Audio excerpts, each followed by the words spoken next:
All right, well, we'll start. We'll start with a quick podcasting note. Oh, yeah. I like planned out what to say in my head so many times, and then it just disappeared from my brain. But yeah, hey, quick podcasting note. We're gonna be taking a week off after this episode. Sorry, but hopefully we'll be back on schedule after that. I don't think it'll be 2 weeks, but who knows? Maybe it will be. Yeah, 1 to 2 weeks. 1 to 2 weeks. But you can, we'll probably say it in the Discord if we know it's going to be 2 weeks. But I would be surprised. I think it'll just be 1. Yeah, yeah. Well, and that's all. Nice. Enjoy Thresh. Yeah, that's the theme. That's Thresh's theme. Let me quickly listen to just Thresh. someone noodling like a little jazz, like that would be fucking hilarious if that was Thresh's theme song. it's actually. a 23-minute jam sesh or jam thresh. Hey. This is kind of what I thought he sounded like. Yeah. It's funny because I play him a shit ton, so like his voice is just ingrained in my brain. I should play him more. He's such a good support, but I played him once and I did have fun with him. It was like at random ARAM though. All right, we ready? Yes. Ready. Sorry. Hello, lore heads, and welcome to the League, exploring the League of Legends lore from A to Z. My name is Rebecca. And I'm John. My name is Mark. Today we're talking about the Chain Warden Thresh. It was released January 3rd, 2013, and I don't know why. I didn't think it was that long ago, but holy crap. Yeah. Yeah. Yeah. Kind of impressive when you think old about boy. it. Yeah, but he doesn't feel like he's from 2013. All right, at least I don't think so. That's because I feel like his kit has aged very well. He's not changed. Yeah, He's like it's really. He's not chained. They gave him a. this is the first of, I'm sure, many chain jokes that are coming. Hell That's the yeah. only one. He got out of the way a minute in. But yeah, it's like, it was more complicated than a lot of kits at the time. Yeah. Less complicated than The shit just now. about every Yeah. kit now. So it's kind of slid past and stayed pretty much the same. And they've also consistently, since his release, been giving him new content. So Yeah. It's weird. It's almost like I don't know. It's good job, Riot. You picked a good one, I guess, to go through. I mean, Yeah. I think people really He's like his like- design. He's like their villain. I feel like he's the antagonist. And with what happened like at the end of Viego's whole shit, he does feel like more of the big bad. And in reading Ruination, I don't know if they consider that canon, the book. I think so. I think yeah, so. it Yeah. feels like it. Kind of seeing how he is such a mastermind. Like, I like him as like the antagonist of Runeterra a lot. Yeah, he's a good antagonist. Yeah. He's not he's a huge asshole. Mm-hmm. He's a huge weenie, and but he's real strong. Yeah, weenie in a very specific. He like uses that to his advantage. He's like, "Look, I'm a weenie. I know it. You know it." He knows. He can tell. He can tell at a glance who can beat him in a fight. Honestly, And yeah. and he's like, okay, I'm gonna grovel and just them. But, John, what's up? He's going to help them with the Heimlich maneuver in case they're Yeah. choking. that was so like unnecessary. It's just crass. It's needlessly It was vulgar. just crass. It was so needless. And this is coming from me. I'm from New Jersey. All I'm saying is that there's a lot of quotes here that support my my rendition. That he blew his way to villainry. 100%. Okay. I don't remember I'll be- Anthony Reynolds putting that in the book. Is that? It's called subtext. Heard of it? Jeez, I'll be curious to see your hypothesis, your theory. Okay. Oh, that yeah. was the whole thing. Oh, okay. Got it. Great. All right. Well, what does Thresh sound like? I just listened to it. Yeah. I assume you want to do that first quote you put down, John, right? Yeah, which, I mean, to be fair, No. Exhibit A. Ever seen your soul? Would you like to? Is that how the slurp goes? Yes. Yeah, you did get that one that pretty well. Hang on, I need to listen to it. Thresh likes his soup. Okay. His Diego soup. Oh. And what is this? His taunt? Yeah, I think so. Yeah. Ever seen your soul? Would you like to? You fucking nailed it. You really did. Why does he slurp like that? Well, I would tell you why, but apparently it's crass all of a sudden. Can't fucking handle the truth. We're not far enough into this. So, all right. All right, I'll try to do his gravelly voice. There is life, there is death, and then there is me. Beautiful. Now wait a minute. Do you think that's just how he ends every sentence? Do you think it's like? Do you think it's like Gale the Snail? Do you think he's like Gale the Snail and it's always sunny? No one wants to blast somebody with a bunch of bolts of light, but she makes you. Why did she make me do that to her? Lucian comes running back from the bar. Oh my god.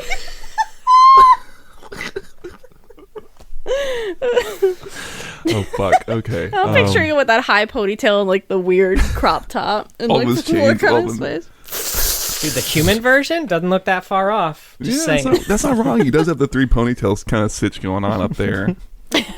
Okay. Anyway, Mark, do your best Thresh. Writhe like a worm on a hook. Ooh, that was good. Damn. Yeah. Hire him. Hell yeah. No. All right, y'all. It's gonna be a long one. Yeah. Like I've been there, done that. Don't need to do it again. Just not. Yeah. All right, let's get into it. He has a bio, Tales of Runeterra, the Shadow Isles, that video, 4 short stories, and then they've linked Roots of Rune when they, made the whole situation so complicated. They're like, here's a tree. Here's with all the pictures of everyone in it. It's like a family tree. And also Thresh is here. The garbage pail cousin. He really is, though. Shit. Okay. All right, I'll get into his bio. I was very curious about his bio because I felt like the Ruination novel was his bio. Yeah. But it's a little bit different.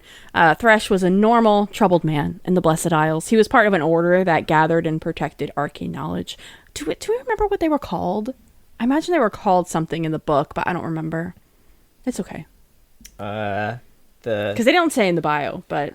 Yeah. The Helia Collectors. Nice, that's great, hon. As we know at the time, these were the Blessed Isles. They were shrouded from outsiders, kind of, except for some people. Thresh's masters sent him underground into vaults below Helia. He eventually realized it's because they knew he was a fucking creep weirdo. And they didn't want to be around him. So they gave him access to all the important stuff with no one to supervise him. Yeah, yeah, not their best choice. Out of sight, out of mind is kind of where they were at. They're like, no, you can the just worst? not hire him for the job. You can, is there like a? Can they just not throw people out? I don't know. Yeah, is there like an exchange student program you can get him in to get him out of the Blessed Isle? Like, oh, we need representation in Bilgewater. His ass. Yeah. Anyway, Thresh obviously wanted to destroy the whole place, so when Viego arrived in Helia, Thresh led him down to the magic water so Viego could chuck his dead wife in there. We all know Yeet. We all know the story from there. Thresh was one of the first swept up in the mess, but because he, I don't know, fucking loved it, he just turned into a monster instead of one of the, everyone's screaming at pain. He's like, oh shit, yeah, this is cool. Hell yeah. It's been many years now of Thresh torturing souls, and he's noticing that he's getting stronger while other people that were absorbed in the mist, like Hecarim, kind of remain unchanged.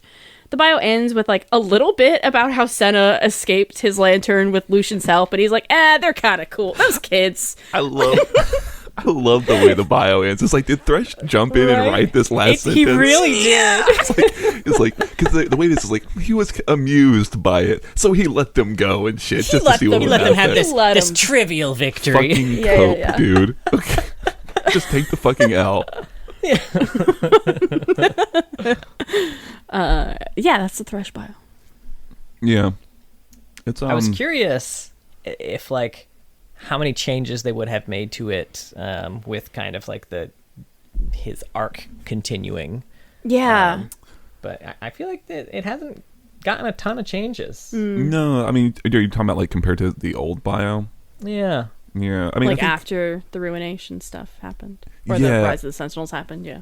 that is true. With that one, they just kind of tacked it on at the end. Although it's a little weird because when you start looking at like because they talk about it, I guess, in this bio that like he hunts people down. He doesn't just hunt them down, but he likes to really ruin their lives, right? He like, he orders a bunch of pizzas at their house and shit. Just like he just goes whole hog. But the way that we kind of see his story kind of end currently is that he's after the Ruination stuff, or Rise of the Sentinels, he's unbound. He's not stuck in the Shadow Isles anymore. So I feel like might be good to kind of go back and almost like flip some of that around. Like now that he's unbound, he's started doing all that crazy serial killer shit, and we could kind of take some of that stuff, like his color story, as not being, oh, this is some old Thresh shit, but instead this is like a very recent thing that he has started doing now that he's out and about, right? Yeah. Yeah, I like that. But yeah, I was just gonna say, it's like you said, it's really hard to even think about this as it is, because all I can think about is everything I know from Ruination, right? Right. Yeah, which, I mean, this kind of is just summarizing what happens there. We'll talk a little bit about Ruination, but if you really want to know the deets, Thresh was our favorite part of the book. By far. You get a 100%. lot from his point of view, and they're delectable. Like, they're my favorite chapters. Yeah, we have a whole episode on that if you want more details. But yeah, it's definitely nothing new here. I think even before reading Ruination, I guess maybe I wouldn't have known like his role in the Blessed Isles and whatnot. And I do like how him being sent underground is handled in the book. I feel like it was less that they thought he was like a murderer, because in the bio it's like they all knew he was a murderer or could be, you know. Yeah. It was more like no one wanted to work with him, you know? He's obviously like, he thinks he's way better than he really is. Yeah, Like, it was let's more like put him this in there. guy's not great and no one wanted to like train with him, so they kind of put him. And I feel like he did know right away that this was like a shit job, right? I feel like he did. Oh, yeah. I mean, it's like Yeah, the and opening of the book, even. That's the opening scene, Yeah, right? it's like That the whole first thing. chapter. It took me a second it took me a while to realize that was Thresh. I was like, oh shit. I don't remember his name now either, because his name was Urlach not Thresh. Grail. Thank you, Urlach Grail. Dope. But, Anyway. So, in his bio, it said, in an age, history has all but forgotten. But, I mean, Rise is still alive and was around for all that. So, I Yeah. mean, And I think history at this hasn't point, fully forgotten. they and- all know. Yeah, I was gonna say, and also everybody and their mother knows about like the Shadow Isles and shit. There's right. been like 30 people who are like big fuck off champions who've gone there, not to mention all the nameless rabble of victims. So There's like stage plays about you, Thresh. Like, what are you talking about? Played by Matt Damon. What a very specific reference. yeah, I think that was funny though. Yeah, let's see. It said, only those who were there could say what truly occurred when the king lowered the lifeless corpse of his wife into the waters. Which was like a weird thing to include in the Thresh bio, because Thresh was He's there. literally there, and you Yeah. saw You don't it. have to play coy. Just tell us what happened. And then they go on to tell us what happened. Yeah. It's a weird line to include. I think Also, that's he chucked her in. I thought we established Yeah, that. yeah, sorry. All right. He threw up the fucking... dad right out of there. Obi! Fuck. Yeah, I mean that's obviously the writer. Like, hey, we don't know the details of how we're gonna like what this is gonna be finally. So just a little Vaseline over it, right? Yeah. Just Some cover it weird up. shit happened. Something, some fucking magic thing happened. Don't worry about it. You know. Oh, yeah, and I did write the exact quote in question that we were making fun of at the end. Intrigued by the obvious strength of their mortal bond, he has decided to allow them this small and insignificant victory, knowing all too well that the game of light and shadow they all play is still far from over. Which had such big, like, yeah, it was a fucking stupid soul anyway. I didn't even want it. Energy. Fucking sour grapes, motherfucker. I know. It's so funny. I don't know why they wrote it like that. It's like kind of insulting that everything Lucian and Senna went through to Right. like, yeah. If this whole thing was written like that is something that maybe I could see him, like Thresh, deluding himself a little bit about, or like Rail would never admit defeat. But the That's bio's true. not written that way. It's just like, this is very genuinely how he feels. He just thinks it's fucking neato. Well, maybe it did say that over time, Thresh has gotten stronger and stronger. So maybe by the end of the bio, He has would have had the power. found a way to break the third wall and alter his own bio.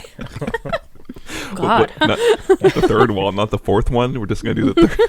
No, just the third one. The fourth one's 'cause like a it's little written- too high. It's only two-dimensional. Yeah, he's not. I he's didn't not even pick unbound up enough on that, for Mark. Like my brain did. My brain translated it for me. All would right. check Well, like that. that's the bio. I don't have Yeah. too many thoughts on it. There was really nothing new for us. We got over all this before. Yeah, and that was by Anthony Reynolds Lene. I think he's done the majority of Thresh Yeah. stuff. And my guess is that Rayla Hyde probably wrote the first version of the bio since she's the one who did the color story. Yeah, That makes sense. tracks. Well, I have notes on the color story since there's so many short stories. So many. Yeah. This is a pretty quick one. Thresh is after some guy who once had it all. Thresh had visited this man before and like claimed him is kind of how he phrases it. John, is this another proof of for you? Maybe. No? Okay. That's Thresh finds him now like all sick and dying and torn up and locked away somewhere. He's not happy to see Thresh, but he's like, whatever, just kill me. I don't give a shit. Thresh opens up his lantern and the man hears all the screams of the souls inside and eventually the voices of his mother, brother, friend, and then all of his children. The man says that he left them to keep them all safe, and Thresh violently rips his soul out, leaves the body, and goes on his way. It's pretty graphic and delightful, I'm gonna say. This is a I will say another thing here is most of the time that Thresh kills someone, the descriptions of the deaths very Cinnabite, right? Yes. Super. Who Cinnabite? are- Is it like a Cinnabun?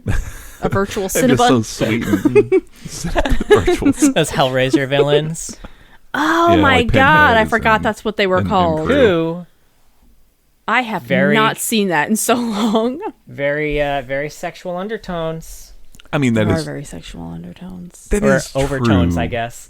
Oh, yeah, I was You're gonna say really just trying to undertones. make Thresh very sexual. But I'm anyway. not trying. It Jo- just happens. Do we know, I would say, do we know who this like guy is that he's hunting or why? don't Is think it just so. for funsies? I think he just No. chose some random He dude. just like chose The some big guy. one. Okay. Yeah.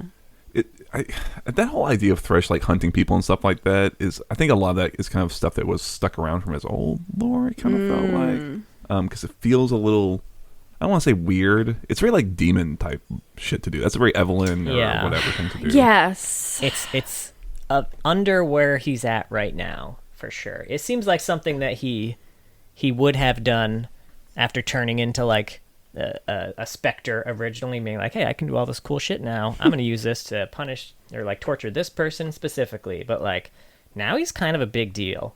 And I Maybe feel this like is he how can he, torture like- on a much larger scale. This is how he like reminisces of the old days, you know? This is for old times' sake. That would be kind of fun if it was almost like a little black comedy.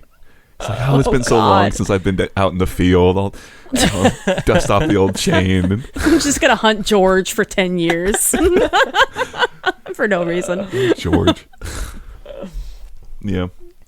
I do like it. This, It is graphic and it's kind of fun. It I is. like all Yeah. this, the Hellraiser depiction. I think this whole like him pulling the souls out stuff and leaving the body like not all gory shit that they do for cinematics. It's like nah. I want hooks like ripping people up from Everywhere. themselves and shit like that. You know? Yeah. This was kind of the first time I think I had heard him described too as like incorporeal. I feel like in most of the cinematics we had seen, and a lot of the stories too, he seemed very solid. You know, I feel like this was when I read that he just kind of drifted through a door and was basically the guy like threw Throws something a chair at him. like a chair at him and it just goes through him. I think I was like, I did not realize that was something Thresh could even do, and he does do it again in later stories, but this was like, I had no idea. What's hard This because is not how I imagined him depicted. it's true. He just seems thick. He seems Yeah, he's weighty. He's a way solid thick. man. Yeah. But I think some of it's like in the old lore, he was way more of a ghost story than he is now, and I think that's a big part of it. And the other thing is he's constantly fighting Lucian, and Lucian's got something that will actually affect him. So it seems like you could shoot him with some old bullets and shit, but obviously not, right? You also kind of assume that because his like hooks and whatnot, and Hecarim, who's also a spectral, he's also spectral. He can cut people down. So if they can touch us, can't we touch them? Kind of See, thing. now the thing is, in the Shadow and Bone story, Hecarim Gondun be stuck outside that church because they closed the door. Yeah, it's true. You're right. He had to break that door down. Did you mean Shadow and Fortune, by the way? Yeah. What did I say? Shadow and Shadow Bone. and Oh, Bone. yeah, my bad. There was a lot of bones in there. Hecarim was there. Wink. But Yeah, no, he was there. Hecarim's bone was up in the mix. I know, right? Well, to be fair, it's a Buru temple. Maybe the door has something going on with it, right? It's like putting Anti-ghosty right. stuff. They did some Salt smudge on it. sticks. it's not enough to keep them out because they do break it in, but it's enough to Oh. stop them from. You know what? Going I actually through kind the of think door. I actually kind of like that. It's like that. It just makes it almost kind Like of an actual door. Yeah, like an actual door, right? Like they can't enter it, but they can break through it. I think And then I that's- have to remember how to open doors. So like, oh Right. fuck, it's been a long time. It's like our toddler just gripping it They're like just hanging around smoking, just waiting for somebody to open it. Like, so I can slip wait, in. wait. Yeah. Alrighty, any other thoughts on this one? No, it's very short. No, not really. Yeah, It is, yeah. it's a good view of him. Good view. So what do we want to do? We want to do Shadow and Fortune? I guess that one seemed to be kind of Sure, I actually timeline-wise, didn't write yes. any of this shit down in like. I know there's Order, a yeah. chronological It's not- order, but Yeah, it's not It's that. It's the most it's the most stories I've ever seen you have listed. I know. Sure. Well, I think, lucky for us, a lot of times Thresh is just like a monster that shows up in some of them and Yeah. kind of. And we've read most of these already too. That too. I was so happy. Yeah. I was like, oh wait, I've read like all this shit. No big deal. But yeah, so Shadow and Fortune, we talked about it a million times, but here we are again. It's Halloween in Bilgewater. It's the harrowing in Bilgewater, and shit's popping off, and it kind of follows Lucian, follows Misfortune, follows Olaf. Who am I missing? I guess Alawi shows. Are those the three main thread lines that it follows? I Those think things? so, Yeah, it's just right? Yeah. Olaf, Lucian, MF. I think it's just because and, Alawi's Alawi at also the end. kind of there. Yeah, kind of in the wake of Gangplank being Although killed. it starts by following Thresh with no heroes present, so we can The- count him as one. I guess that's true. That is true. Yeah, so harrowing's descending upon Bilgewater. For Thresh's part, he does, like you said, he shows up at the very end of the first part, and he gives us our first on-screen kill, where he puts 7 or 9 hooks through a hapless fisherman who shouldn't have been out, but needs the gold. And he refers to himself in the third person, which I thought was kind of fun. You will be Thresh's first kill tonight. He looks around, I was like, It's like maybe I won't say Mundo. that one. But Lucian's there, and so as while Lucian and MF them are kind of trying to survive the night, eventually Lucian kind of sees Thresh, and they have a big confrontation on the bridge. Lucian tries to fight Thresh, and we kind of see that Thresh is using the souls in the lantern to kind of create this protective shield around him. And as Lucian's trying to figure out what the fuck's going on, this is where Lucian kind of learns that Senna didn't die in their encounter, which everyone knows what's going on with Senna. We don't need to explain it.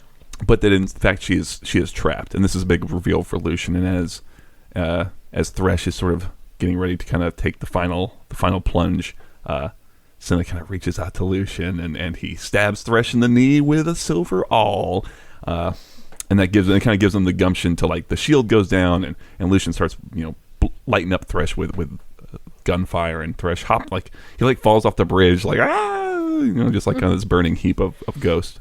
It's fucking Denethor from Return of the King. Yes.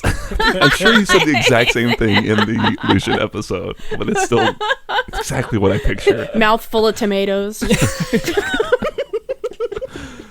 And that's the last we see of him, but Lucian does determine to I'm going to go out and I'm going to go free her or put her to rest. He kind of determines that this is what I need to actually do, is just end her suffering. And he's going to go fuck up Thresh some more. So, but yeah, I think this is Rand McNeil that wrote this one, if I remember correctly. I didn't write them down. This is probably my favorite description of Thresh, because there are some ways they describe him okay, so you look at Thresh's skull, and it's kind of okay, it must be some sort of bone thing or whatever. I don't know, plastic, whatever the fuck that's made out of, depending on the quality of the cinematic. But here it's just Lucian's looking at it, and it actually is supposed to be sort of actually decaying, ravaged flesh that is kind of stretched out over that skull shape. And they describe his teeth as being needle-like, which they don't look like really, but it was a very cool image of, because he's also wearing this cloak the whole time, so you don't really see a lot of him a lot. But having this just rows and rows of just needle-like teeth in that Thresh head. He came off he's the most menacing, I think, here, and just the description of him. It's very cool. A bone face is creepy, but stretching dead skin over a bone face, way creepier. Mm-hmm. Yeah, big fan of it. I love when they stretch Put dead it on skin anything. over bone face. It's like duct tape. But I'm keeping track too of the various powers that Thresh has manifested. I So know. right now we've got the incorporealness, incorporeality.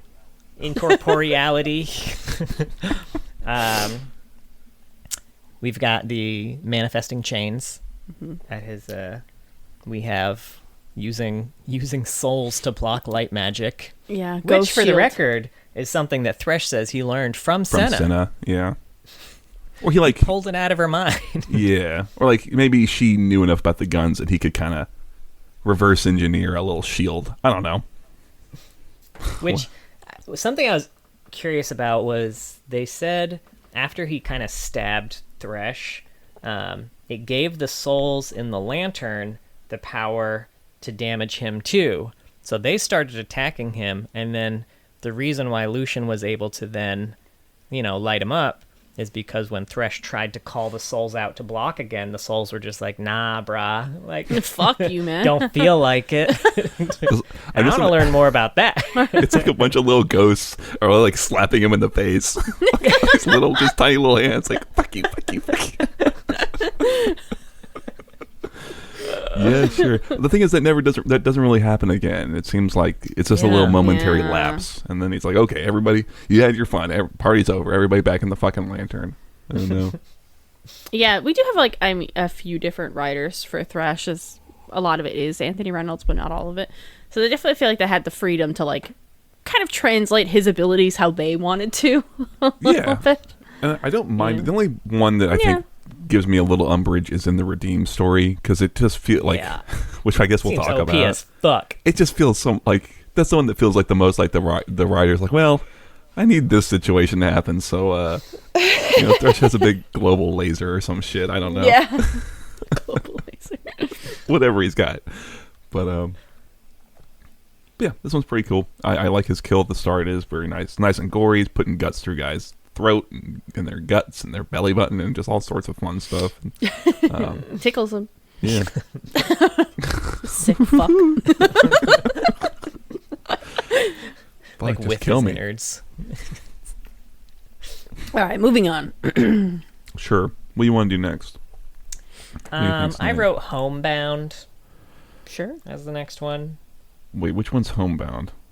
This is not linked, I don't This think. is not linked. Okay. This is the Oh, one. this is the Sinus. Lucian story where Oh, yes, Lucian yes, is visiting that village, Right. and Right, he right, ends right, up yeah. fighting Thresh at the very beginning of it. I mean, Good that's Lucian story. Yeah, Yeah. Thresh is only in the beginning of it. So Lucian fights Thresh. This time around, Lucian uses like a kind of like a silver grenade Oh, yeah, very pierce the blade. veil, which lets him get a shot off on the lantern with Senna's help from the inside, which angers Thresh. But that's about it. And then he shakes his lantern like a fucking snow globe, and then Senna disappears. And then he just blocks Lucian's shots again with souls, and then just fucking smacks him off a cliff. Yeah, he does. And then he's got a mouthful of tomatoes falling off.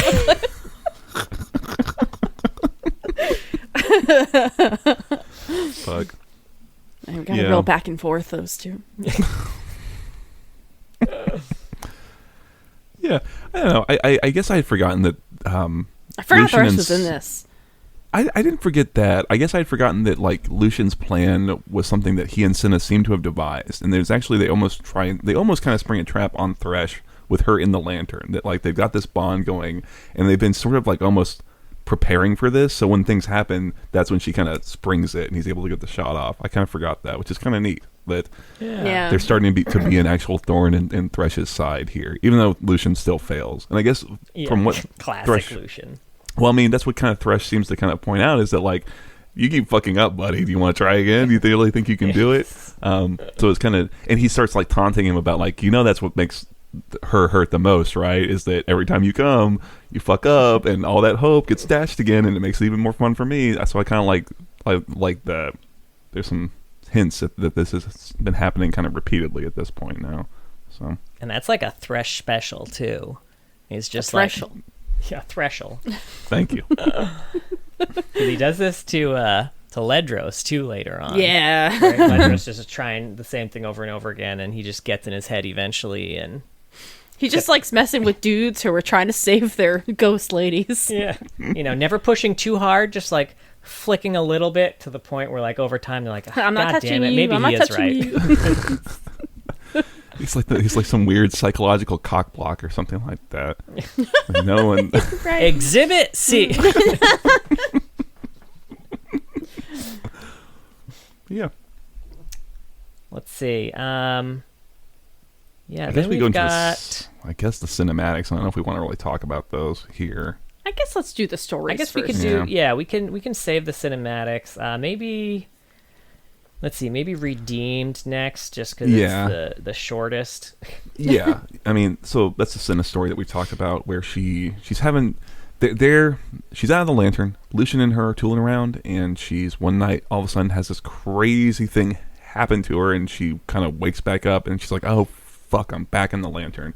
And it's revealed through the story that she's not in the lantern, but Thresh has done some sort of long-range attack and has damaged her in some way, and so she needs Isolde's help to get out of this weird semi state that she's in. Thresh doesn't actually make an appearance. I don't think so. But we do kind of get some insight from like Cinna's time in the Lantern about how he would do shit like this, where he would, do these really long mind games. And you would kind of reveal at the end, like, yeah, you're still. So him like making you think you had gotten out and had spent months out of the Lantern, only to be like, you're still in here, is totally in his wheelhouse. It's kind of neat. I like that. Yeah. This power, I think, would have made a lot more sense to me post Sentinels. Yeah. Because it does seem like maybe that's something that now he might actually be capable of. But yeah, pre Sentinels, this one was a questionable one. Yeah, I don't know. There's got to be a way to have this happen without it being so sort of, ass pulley might be a way of describe. You could describe it. I don't know. You could, I guess. It's So like, should you?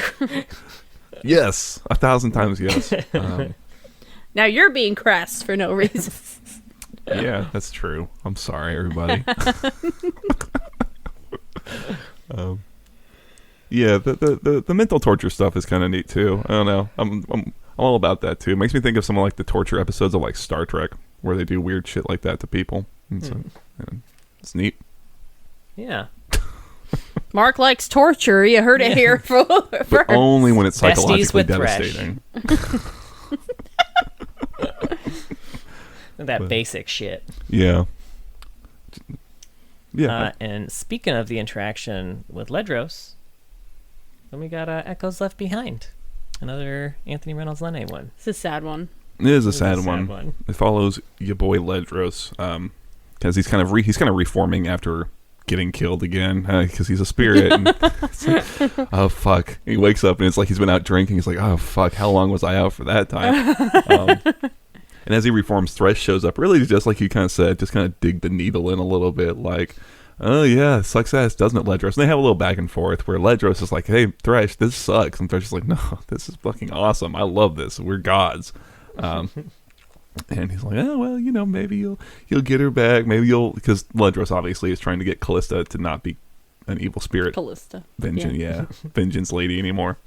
And something that it comes up, I guess, is that Ledros has the little locket that between him and Callista.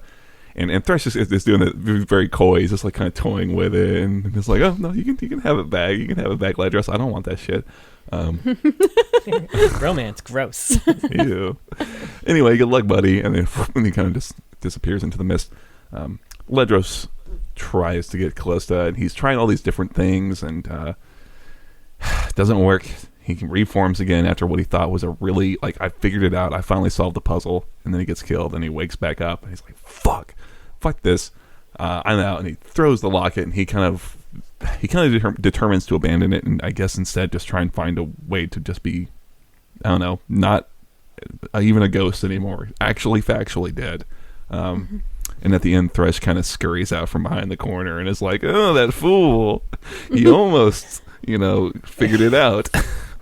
It's a good thing I was, fucking bullying him so much. And he picks up the locket. It's kind of like, I assume it's just like a token of the final sweetness of his loss of hope. Sniffs it. Yeah. I don't know. So what was the trick, you think, that he was close to figuring out? Well, I think he had, what he had done in that last bit was he told Callista that he had betrayed her. Yeah. And then she killed him. Mm-hmm. And then, right as he was dying, she snapped back to it and was like, oh my god, Ledros. Yeah. Oh no.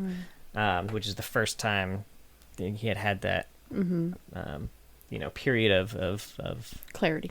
Yeah. Uh-huh. And then when he respawned, she was still there, and he was like, oh, well, Callista, you're back. And, but then somebody called for her help again, and she was like, vengeance, and stalked off into the mist again. Yeah. So I don't know, maybe he's like, he just needed to turn one crankshaft, one more clockwise turn, and then that would have been it. I don't know what the deal was. Okay. Yeah. But just let her kill you a lot. Sure. And, yeah, something like that. Kill you with the locket. Kill you without the locket. Right? Kill you with Hecarim. Stop all instances of betrayal in Runeterra, and then you're golden. Ooh, that'll be easy. Easy peasy. Yeah. I mean, if the fucking harrowing keeps destroying Bilgewater, maybe. That's gotta be the source of 90% of it. It's a start, I'll tell you what. Yeah, this is a good story. We talked about a lot with Callista. Like Ledros a lot. I like his interactions with Thresh. I like that, I don't know, he shows no fear towards Thresh. And even his anger is generally not like a Lucian attacking anger. He's just more like, fuck you, Thresh. Yeah. I'm trying to do some shit. Go away. Go torture someone. What are you doing? I can see why they put you in the fucking caverns. Yeah. You fucking weirdo. You creep ass weirdo. Go back in the catacombs. I would love that if he revived a few more times. Fuck, Thresh, why are you always here when I'm coming back from being Why dead? are you so obsessed with me? He's in love with me or something. Over me. Does he have an alarm that goes off when Ledros wakes up? He's like Ledros the clock. He's like Ledros' annoying little brother or something. I just want to be friends. I just think you're so cool, Ledros. Ledros is cool. He is cool. I did think it was funny in the description of Ledros, because this was before Ruination.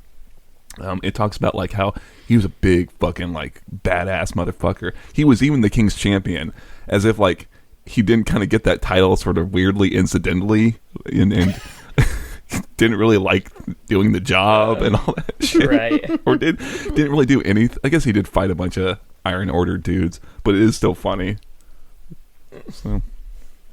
Yeah, I do like, they meant Thresh is like a big dude. They mention him towering over a lot of people.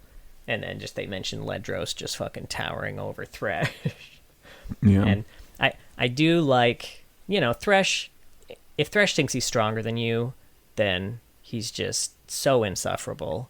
And if Thresh thinks you're stronger than him, he's insufferable in the other direction. There's very, very few people who Thresh seems very much like, maybe I could take you, maybe I couldn't. I'm not 100% sure. I'm gonna fuck with you a bit, but not quite bad enough that you want to attack me, because maybe you could win. It's a very very walking the line with Ledros. Sure. Yeah, I mean that's kind of fun though. It's nice to have a story where he's not, as much as I like him ripping dudes apart with chains. It's nice to have him just like I said, bullying a big sad ghost. Like it's kind of fun too. So. Big sad ghost is what they should have called Ghost. Patrick Swayze. Big sad ghost. Oh, fuck. Oh shit. All right. Well, what's next? So in terms of small stories, I think that's pretty much it. And we've got the big Ruination story, which we won't get into in too much detail, I don't think, because we do have the entire episode dedicated specifically to it. But Thresh, we mentioned he's the best part of it by far. We get to see him mastermind a lot of what happened there at the old Blessed Isles. He's the reason they were able to make it back to the Blessed Isles in the first place. Make it through the hallowed mist. And then once they made it in, he made a deal with the king and he let him down. He worked with Rise to even, break all the enchantments that would prevent people from getting down. This was a super long con that he pretty much, he saw a glimmer of an opportunity and he made the most of it, You gotta admire his work ethic. Shit. Right. But yeah, it's like we said, he's the most fun part of the book. The opening, even like the opening sequence when we're in his head, just the way the voice that his character has, you can just immediately get so much of a sense of where like Urlot Grail was at, and it's really nice background to have when looking at Thresh now, and it really rounds the character out. I feel like he would feel a little empty, I think, without it. I would say, like just a big spooky ghost guy, which he is what he used to be, I suppose. Yeah, and you see how his evilness grows over time, which is really interesting. And he's not a good person to start, and like there's not an excuse for it. Like he's just kind of a shit guy. And he's spending all this time in solitude and just becoming more repulsive of a person. Yeah, something he does do there is he's torturing people underground and stuff too, so that murderiness, he keeps someone down there for a while. Right? The guy who used to be in charge of him. Yeah. Yeah. And like people don't seem to know that he's got like some little torture prisoner down there. He's like, he went missing. It happens. Weird. It's a maze down there. Yeah. Could happen to anyone. Yeah. It's a living. It's a very slow dying, actually. Yeah. Sure. One thing that used to be part of the canon, which I don't think they ever specifically mentioned in like current canon, was the fact that the exposure to all of those artifacts is in large part what kind of drove him past that point of insanity. Okay, yeah. In fact, and this is my absolute favorite part of the old lore, he didn't used to torture people down there. What he used to torture were the artifacts. Yeah, I forgot about that. there was like a book that could repair itself, so he would just rip out the pages just to be a dick. There was like a mirror that was ensorcelled, so there was like a wizard on the inside of it, so he would just scratch the mirror so the person on the inside couldn't see the outside, and then he'd polish the mirror again and then scratch it up again. And So he's like a toddler. And then, so my much. favorite thing, he said magic loves to be spoken. So what he would do is he would start saying incantations, but he wouldn't finish it. So he was would just edging the fucking magic. magically edge.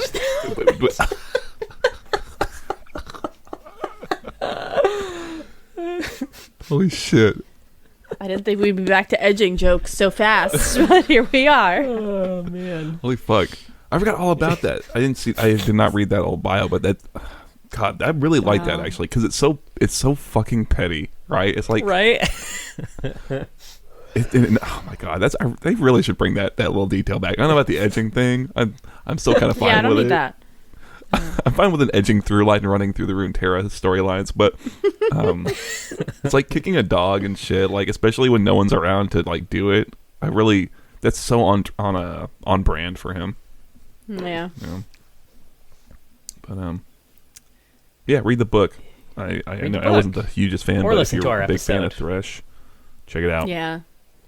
Listening to the episode is like reading the book. That too. You can do But, both. Yeah, do both. Do both. So next up, timeline-wise, is Ruined King. Yeah, I guess that's true. I did not go back and like write down a summary of like the Yeah, Thresh no worries. story. I got this. Okay. This is kind of Thresh's part. So Thresh basically convinces Gangplank to bury a crown in Bilgewater that will draw black mist to it. And then he returns to Thresh's domain, Gangplank returns to Thresh's domain with, a bunch of artifacts to begin a ritual to awaken Viego, because Viego is not awake at this point. Oh, right. Gangplank worries that, because this was all kind of a big deal that Thresh made with GP, like, help me with this shit and you can have Bilgewater. At this point, Gangplank is a little worried that Bilgewater's not going to exist if more black mist keeps getting pulled into it because, of all the death and shit. But he's like, nah, it'll be fine. So Thresh shows GP the blade where Viego slumbers and explains that, Viego's real strong. But its strength is, let's see, what is it? Oh, sorry. It's like hungry, right? It needs that power. Yeah, something like that. He's got like, he gives him an amulet and is like, this is a very strong spirit. This amulet can control the spirit, but you gotta be strong enough, Yeah, like if you're not strong enough, it will take you over. So eventually Viego wakes up, is like, where's my queen? Like he does in game all the time.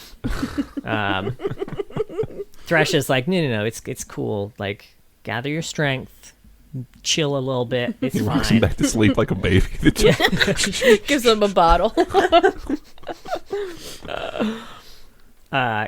Gangplank leaves for a little bit, and Thresh starts plotting against him, noting that he will make a suitable mortal host.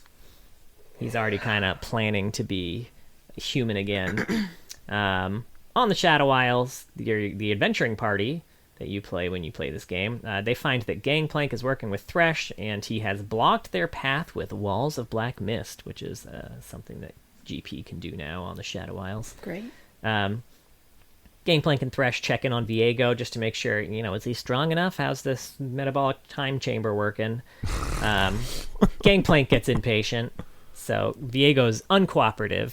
Gangplank is like, give me your power, and he's like, my queen! And he's like, alright, fuck this.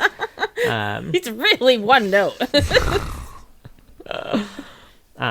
Thresh gives GP a warning, though, like, hey, if this all goes wrong, if you need to control him, I've got a little secret I can tell you. Oh, God. That'll totally put him in a tailspin and he'll get weak. So, because he says that the king's obsession with his queen is actually what fuels his strength. The secret in this case being that Viego was actually a huge dick to his queen before all the shit went down.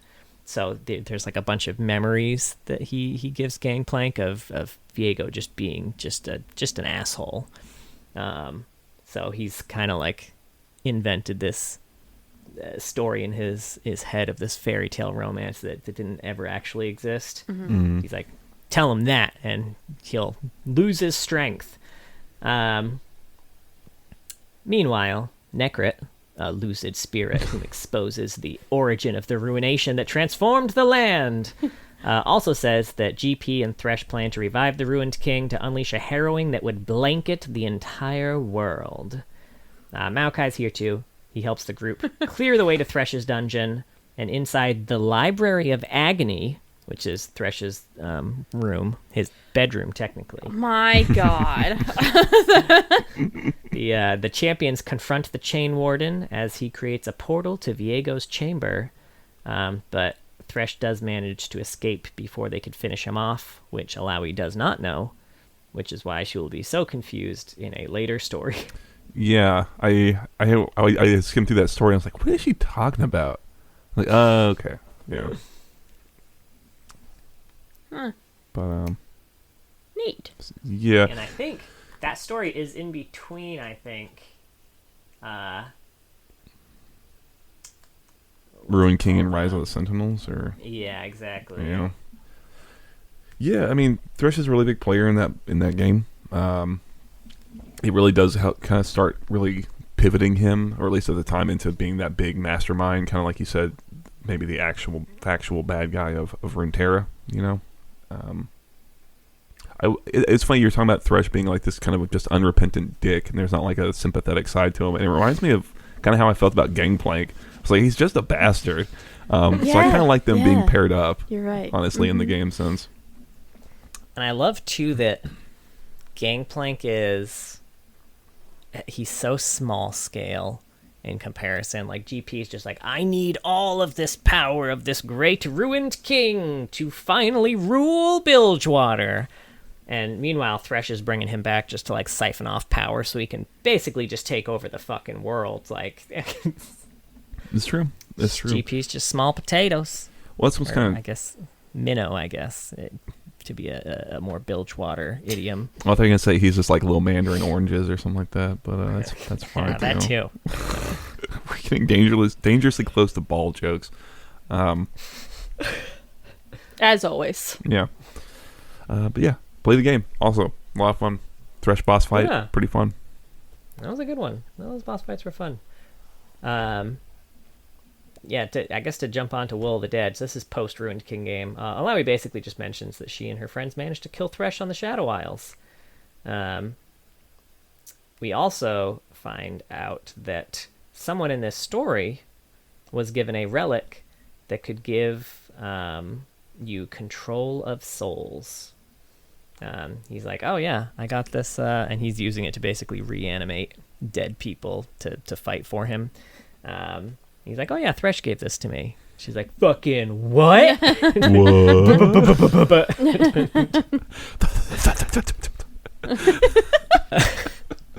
Also, Alawi had the amulet at this point that Viego was trapped in. Misfortune had given it to her, for I think to destroy. But this mage managed to get it and stole it from Alawi, which then led to the Sentinels of Light. So you really fucking blew this one, Alawi. Jeez. I feel like that should have been number one on the to-do list, was get that thing destroyed. Right? Like, there should be no point. No, you had to do morning prayer. Yeah. Wow, John. That's what you get for praying.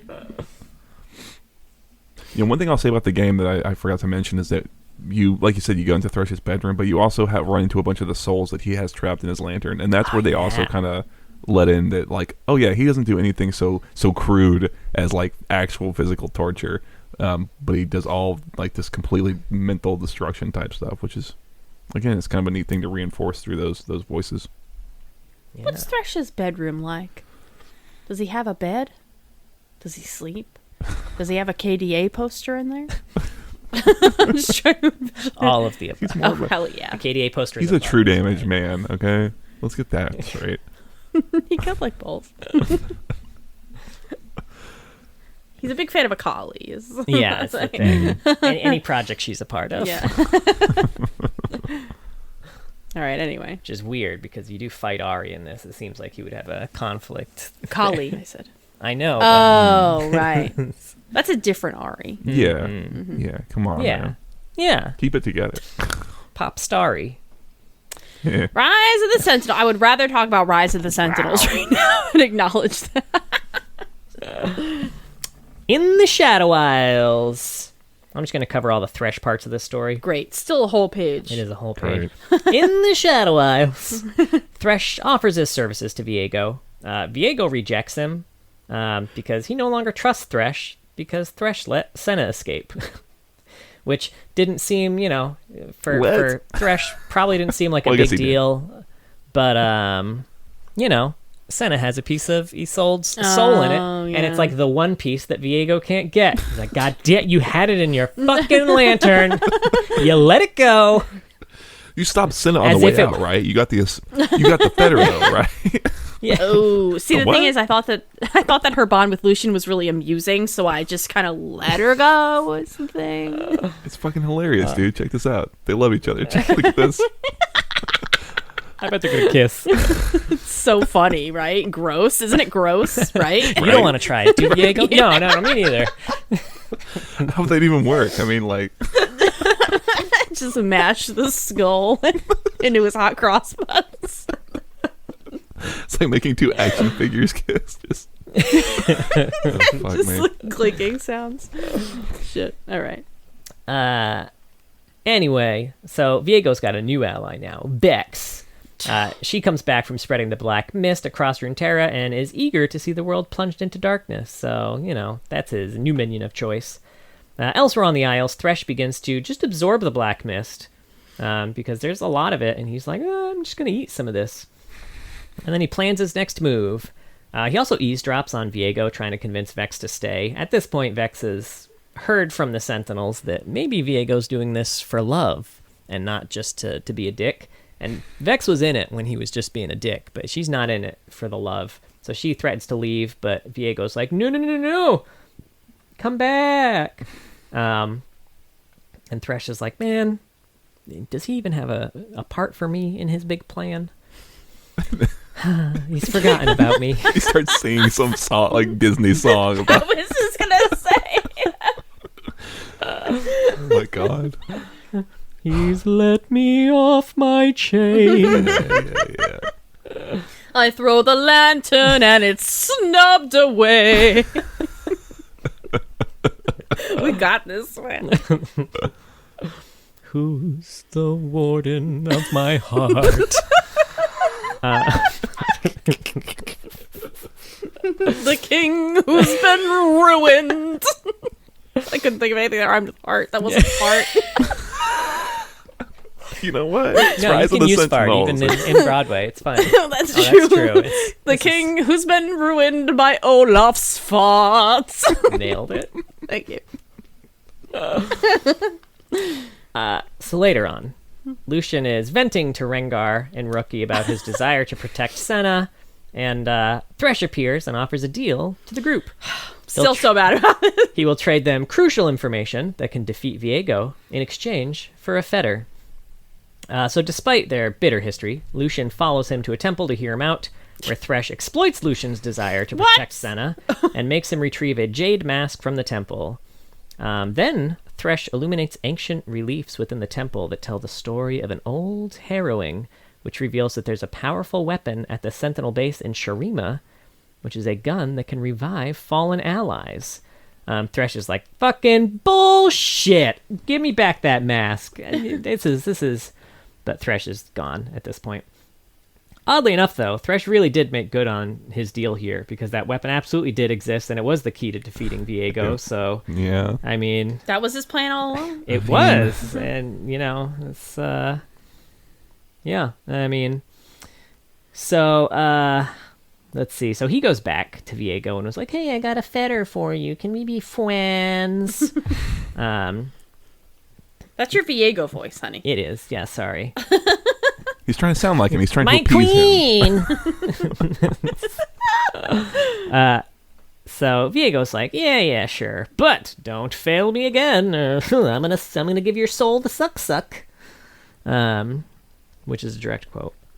Don't look it up. As Thresh leaves, he siphons more black mist, and flesh begins to grow over his bones. Aw. Yeah, him. Becoming a real boy.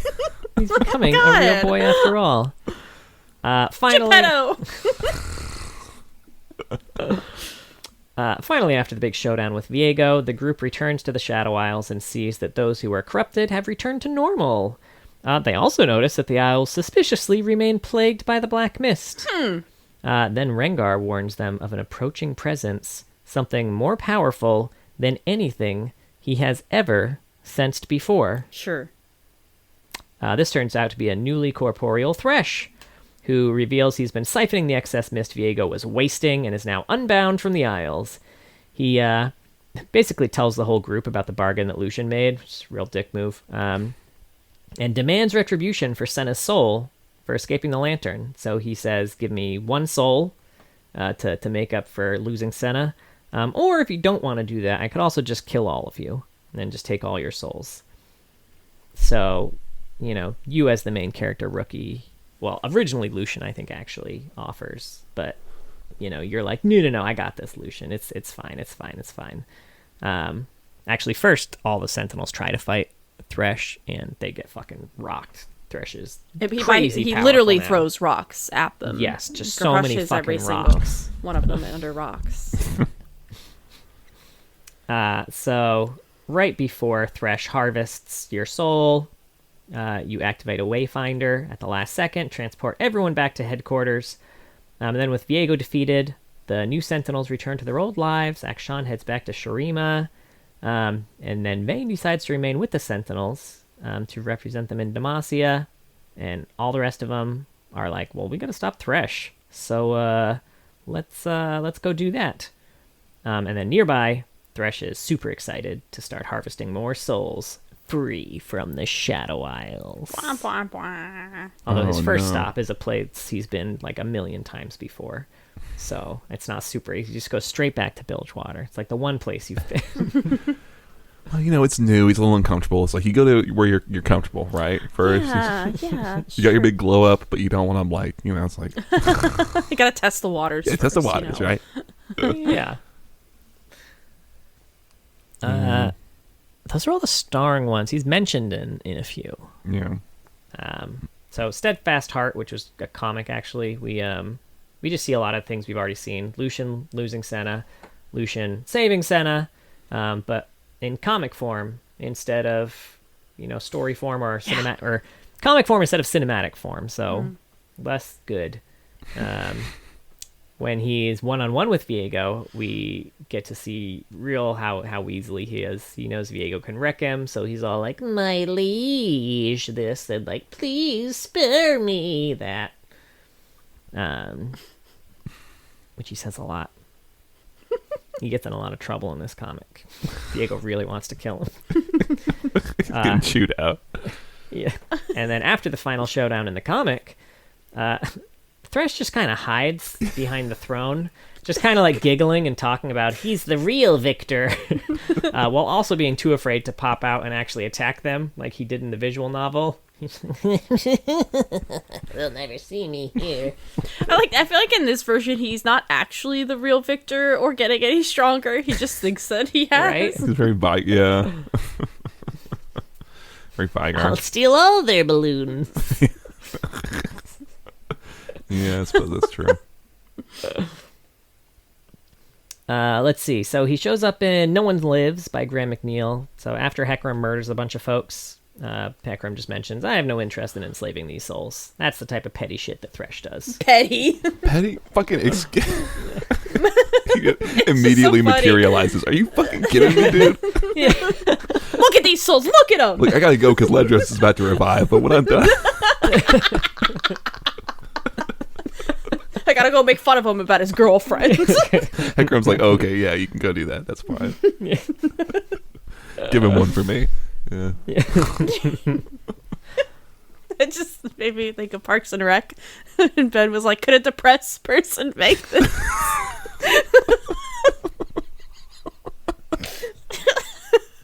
What is this lantern? Anyway. Then he shows up in The Princeling's Lament by Graham McNeil, which is a poem that goes over the various people of interest in the Shadow Isles through the story of a prince who betrayed his wife for more money and power, pretended to care about a cure in the Shadow Isles when really he just wanted more power in the Shadow Isles.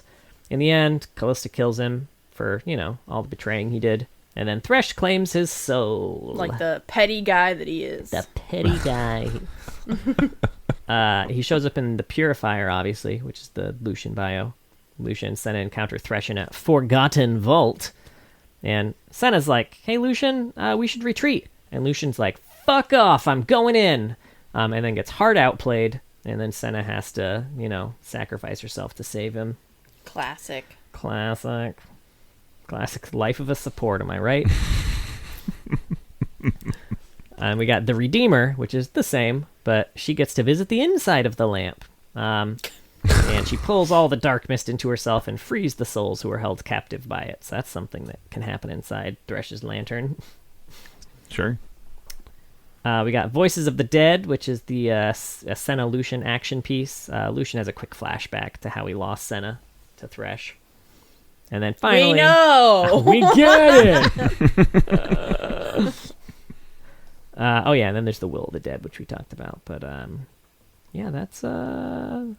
that's Canon Thresh. Canon Thresh. Yeah. Oh, also... Nice. We can talk about Canon Thresh. I was going to talk about some more old shit, but I can do that in a minute. Yeah. Okay. Any other thoughts on Canon Thresh?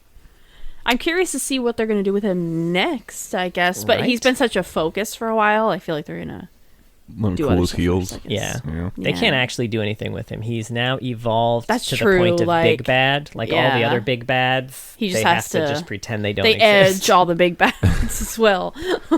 At least he had somewhere to go, I suppose. It's like you said, he has gotten some regular stuff. It's nice to have seen him. God, at least it's nice to see something happening with somebody and them growing in some way, even if it's into Right? a more big monster. I was going to ask how y'all felt Or about less of a monster. right. I was gonna on that note. I was going to ask how y'all felt about like the Unbound Thresh, like him being a dude and not Thresh as we see him in game for the most part. Now, obviously, there's reasons why that has happened in like Wild Rift, Right. But like I don't know. I was just curious. It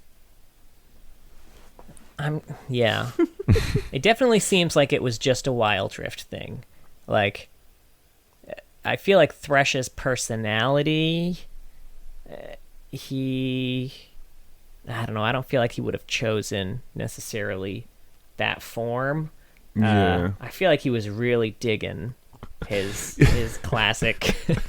But I don't feel like he ever yearned to, he's not like an Ariel situation where it's like, oh, if I could just be human. Right. I don't know if he's necessarily human, but yeah. He's been there. He's done that. But maybe he can now blend in better and do more fun torture that way. That could be kind of like where like seeing him kind of being willing to accept that, like, this isn't as fun, but I do get to kill whole ends instead of having one person. I don't know. He kind of could have done that anyway if he wanted. It seems like like. Yeah, I don't know. I don't know. Yeah, I don't feel like he needs to use subterfuge anymore. You would think so, fair. right? It is. Yeah, I guess because they've established that he's super duper fuck off powerful, right? So it's like, I don't know. I mean, I do. It's Does that hard. mean he can make himself look the old way again if he wanted to? He does in the cinematic. Oh, Yeah. okay, yeah. I mean, I was gonna say I like the cinematic a lot, and I guess I like it as a vehicle for things like that. Yeah. It does. I don't know how I feel. I don't know how I feel about it either. It's hard because I feel so like almost frustrated with the real world, like the reason why he's even unbound, right? It's like, well, I don't know. I guess I'm kind of where Gotta you're get at. that E, baby. Yeah. Yeah. What is the real world reason? They don't like. E for everyone on Wild Rift in China. Yeah. That's like that's the right. default Thresh skin in like Wild Rift, and so it's like Okay. it's hard for me to divorce some of that around it, but Yeah. I don't know. I'll say I do like the idea of within the lore, Riot doing such big changes and stuff that don't necessarily have to reflect the game. That's true. Because I would honestly like to see more lore come to some kind of conclusion. And I feel like they're not at a point where they're going to do that. And I really wish they could. Like, you could have a story where Ledro succeeds and brings Callista back, and it's a whole other story. And Callista could still be herself in the game. We've separated the lore from League of Legends, you know? And if you really want, give her a skin. Sure. Right. Yeah. Redeemed Callista. Yeah. John, I like where your head's at, where it's like, okay, can I convince you with like a money-making With the opportunity? money? You already did it with Sentinels. We know you're not afraid. Yeah. Oh, that's I would true. love that. Like this human and Ledros is with her or something like Sure. that. Who's that love giant that. dude in that Callista Who's splash? the dude? It's just like an arm that's just like... Is that her dad? Cropped out of the photo like an ex-boyfriend. Like have a sticker on it, like in Monsters Inc. Oh, fuck. Oh man. Yeah. So, old Thresh. Mm-hmm. The version I told you about, for the record, that was version 2. Mm-hmm. There is a version 1 where same personality, same Sure. huge dick, but he used to be a jail warden, Okay. and he would torture the inmates. But then there was a prison riot, and the prisoners hung him with his own chains. But after he died, he became a wraith, and then just kind of He didn't tortured wanna more people. die, So it was yeah. a real bad move there. Yeah, he is like nearly 1-to-1 a Supernatural season 1 monster that like near You're literally. Yeah. Which I don't mind, but it feels very like prototype demon type stuff. That's why I was saying it's like Evelyn, Fiddlesticks especially as he is now. Yeah. Takes up that space way better. Even the login screen themes are kind of similar. They're like these sort of sing-song children's rhymes, but the Fiddlesticks one is its own cool ass original song, and the Thresh one is just "Rain, Rain, Go Away." But you know, I haven't listened to it in so long. Oh my god, I forgot about that. But it's chain, chain, go away. I mean, pretty much. Oh, I can't wait to put this at the beginning of the episode. Mm-hmm. Chain, chain, go away. Go and ruin Ledro Stay. That's pretty good. All right, cinematics. We got a few cinematics here, which I also didn't put in order. I guess I could do it real quick, just kind of looking fine. at them. It doesn't matter. So first, I think is Dark Passage, where we see Thresh stealing Senna's soul in a flashback. And Wait, then- he took Senna's soul? Right? You're not going to believe this. And then it flashes to the present, where Lucian is on his way for a final confrontation with Thresh. Then we've got The Climb, which really Lucian had to share this spotlight with a lot of other people, but the Lucian part, he's fighting through waves of undead to get to Thresh, and Thresh is just waiting for him at the top of The Climb. Because Neat. he thought it would be amusing, and he was intrigued to see what would happen with it. I'm gonna make him climb a mountain. We've got Shadow's Embrace, where Lucian is fighting Thresh. So many stories and cinematics start out with just Lucian is fighting Thresh. Lucian fighting Thresh. Thresh is just fucking rocking him easily.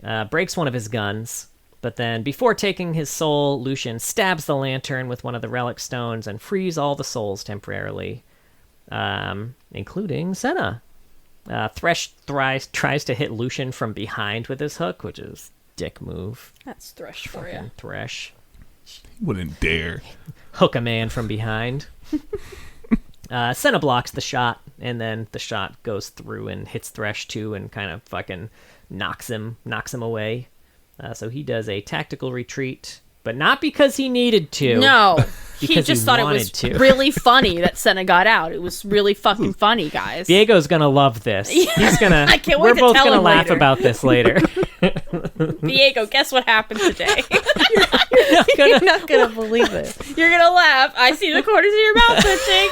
You're gonna laugh. Oh fuck. Okay. Then We got None Escape, where a boy goes to the Shadow Isles with his mom to relight some sort of sacred thingy that I guess is supposed to keep the black mist out or something, I guess. I don't know. It's doing a bad job, Right. whatever it is. Anyway, Thresh tricks him into seeing his dad, and he, chases the shadow of his dad into the Shadow Isles, and then he encounters Thresh, who just kind of sucks his dad up into his lantern, and then... I'm glad you finished that sentence that way. I saw he wanted to pause. He wanted to let that I linger. know, he did. Thresh slow chases him back to the boat, and then kills him right before he reaches safety, Yeah. as is the Thresh way. Yeah. Yeah. And then finally, the one we just talked about, A Night at the Inn, where human Thresh is at an inn where there's a cursed waiter named Bort being bullied. He's kind of got a crab hand that, he tried to pickpocket a wizard, and it gave him the old zapparoo. So now the crab claw just tries to kill him at all times while he's just trying to serve people in this inn. Thresh doesn't like that he's being bullied. I know what that's like. It's a kindred soul, so Thresh reaps everyone at the inn, and then offers Bort a chance to get back at his tormentors, and also remove the curse on his arm. He takes it, obviously, which basically just means he also gets reaped, but as a spirit, he doesn't have his claw hand anymore. He's got his normal hand, and he gets to, he gets put in charge of the spectral wagon that's being pulled by the other souls. So, big promotion there, Bort. Thresh is fucking... Way to go, Bort. Right. Thresh is fucking ghost, his ghost fucking ride that he just drives around Noxus with his fucking Ghost my ride. Ghost my ride. Fuck me. I really like this cinematic, actually. It's got a really good sense of humor good. that I really appreciate. Yeah. And he says one of his voice lines in it.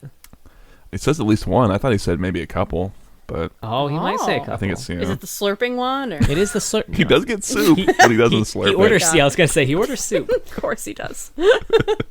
but no. The last thing he says was there is life, there is death, and there is me. Yeah. It's just like going Do you somewhere. think maybe and shit, yeah. Thresh likes to be human sometimes now because he can eat? Maybe he couldn't eat Ooh. before. And he's like, you know what I miss? Soup. It was really... You ever try to eat soup without lips? It's fucking hard. There's so many holes in this skull; it just fucking falls everywhere. The teeth filter all the chunks out. It's fucking sucks, Mort. Let me tell you. Oh, man. I like the idea that he's just airing out all his grievances to Bort now. And they said I wasn't good enough on the. They put me with the artifacts. And then he yelled at me for 20 minutes just because I let Senna get away. I'm sorry. Yes, and it was totally on purpose because I thought it was really funny. It's like how limo drivers, they've got the little shield that they raise up. I was like, oh, I'm sorry, I really focus on this road, Thresh. Just that. Fuck me. Oh, no. Anyway. Yeah, that was those were the cinematics. Ooh, is it AU time? We got a few AUs. Oh shit. It was skins. Yeah, he's got a couple. All right. First up, we got Forgotten Depths. Sit down, me child, and listen close. The ocean's a wonder, the foaming waves that reach our peaceful shores a deceitful invitation. For what lies beneath the endless blues is a world beyond our imagining, of kingdoms ruined and monsters fierce, floating down in those forgotten depths. This is Deep Terror Thresh. If there really was a kingdom beneath the sea, it must have been destroyed long ago. How else do you explain the revenants that prey upon these shores? How else does that thing, Thresh, exist, trapping our souls in his accursed diving bell? Diving bells, diving bells. I don't know. You are a season out of date. Holy shit. Well, Chris- give me a Halloween bell song, Mark. Go on. Hell's Bell. This way come. Oh, that was good. That has bells in it, right? Yeah. Next up, we got Moons of Ionia, Blood Moon. An ancient cult seeking irresistible power surfaces on nights of the Blood Moon to perform profane esoteric rites, merging their flesh with demonic spirits and becoming one with an ever greater darkness. This one is Blood Moon Thresh. A demon summoned on the night of the Blood Moon, Thresh's insatiable urge to torture and kill is fueled by thousands of vengeful spirits drawn to his lantern. Entire villages are left slaughtered in his wake, their blood staining the land for decades. I kind of like the idea of like his spirits being attracted to his lantern or whatever, and that's what kind of makes him the way he is, instead of him just taking souls. It's a little twist. I don't know. It's kind of how he is in Spirit Blossom too, but we'll get to that. First up, we have Event Horizon Dark Star. I never really looked at his head or lack thereof in this one. It's creepy. Yeah, it's very pitch black monster. Entropy engulfs galaxies in the yawning maw of the Dark Star, whose corruptants, titanic creatures of black hole oblivion, snuff out the light of existence in every system they touch and plunge them into nothingness. This one is Dark Star Thresh. A cosmic nightmare who worships the all-consuming Dark Star, Thresh vows to feed the whole of existence to his god until all matter, time, and thought are erased. His work will be complete when nothing remains, freeing him to finally leap into the singularity and become one with the end of the universe. Do you think he would do a flip when he jumped into that thing? Or like, You know he would. Or he would try, and then he'd kind of like trip at the last second and be like, whoa! You're like, haha, guys, I fell. Guys? Oh, right. Oh, shit, right. This one's a cinematic. Oh. Nothing escapes. Where basically Thresh is pulling you into a black hole. Me? Yeah. You personally, What? you. You No, I don't want to go there. he gives a little speech while he does it. And like he acts all Protoss about it while looking all Zerg. Wow, that's a saying. You're acting all Can you explain Protoss, that but one you're for looking me? all Zerg. Honey. What's Protoss? That's a race from StarCraft. StarCraft. What's Zerg? That is another race from StarCraft. Oh. Cool. Yep. Right? That clears it up. Nice and Wait a minute. There's also a short story here. Ambition's Embrace. This is one where the Cosmic Court sends Lux to seal Thresh and the Dark Star, since she has a mastery of light and sealing constellations. She previously had a nightmare about being pulled into the Dark Star by Thresh and being powerless to stop it. But she's like, no, I'll go anyway. It's fine. That was probably nothing. Also, in this dream, Thresh called Lux Little Light. And I think that was the first time that phrase was used to describe her before really? Silas. they used really it. liked that. Yeah. Anyway, despite all this, she goes to defeat Thresh and the Dark Star. It does not go well. It goes kind of like how her dream said it would.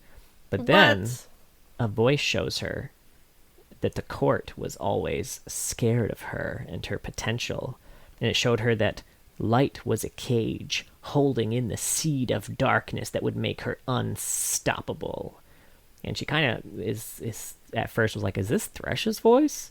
Is this the Dark Star's voice? Then she realizes it's not either of their voices. It's her. But she is one with the Dark Star and always has been. So she can suddenly see all the past and all the future. And then she sees tiny little insignificant Thresh. And he also finally sees what she is and cowers, does his little like, oh, sorry, my liege. That he does when suddenly he realizes he can't beat you anymore. And yeah, now she's just looking forward to using her dark corruptance to bend every member of the Cosmic Court to her will. Woo! Go Lux! And that's because the community voted for her to go evil. Yeah. That's neat. Of course they did. Yeah. Next up, we got Pulsefire. After I did unlocking, not know we had a Pulsefire skin. Yeah. oh yeah, right. he's a big deal in this one. Not in that he shows up in any stories, but lore-wise in this AU, he's a big deal. After unlocking the secrets of time travel, these champions are thrust into a far-flung dystopian future. While chrono enforcers relentlessly pursue them across time and space, a small few have escaped into history, taking their technology along for the ride. And the chrono enforcers, by the way, as a reminder, are also known as kind of remembrancers. They're like part of the Remembrancer Agency. They're like time cops. So Pulsefire Thresh, as head of the Remembrancers, Thresh usually remains behind the scenes, pulling the chains of time, rather than stepping into the stream himself. Yet recent events have caused him to leave his temporal citadel, bringing his Pulsefire lantern to bear. And yes, it is temporal. Okay. No, I was just curious. Like, I was waiting to see if like is another shoe gonna drop with him in this, or is he like just genuinely? You betcha. Okay. There's a prestige skin. Oh, kind of. As paradoxes multiply and more rogue agents rebel against the grasp of the Chrono Enforcers, Thresh, as commander of the Remembrancers, takes matters into his own hands. He must not yield control of time to these interlopers, nor to the growing Praetorian threat. And they also have a level-up animation from Legends of Runeterra. The Remembrancers abduct your wife? Lucian, Lucian, Lucian. Your desperation has clouded your judgment. In the end, aren't you the one who failed to protect her? We're gonna put the blame on somebody else. If you'd served us longer, perhaps you could have saved her, but your actions have made you an enemy of the Remembrancers. Yes, I'll make sure you're never happy again. Thresh needs a hobby, I feel like.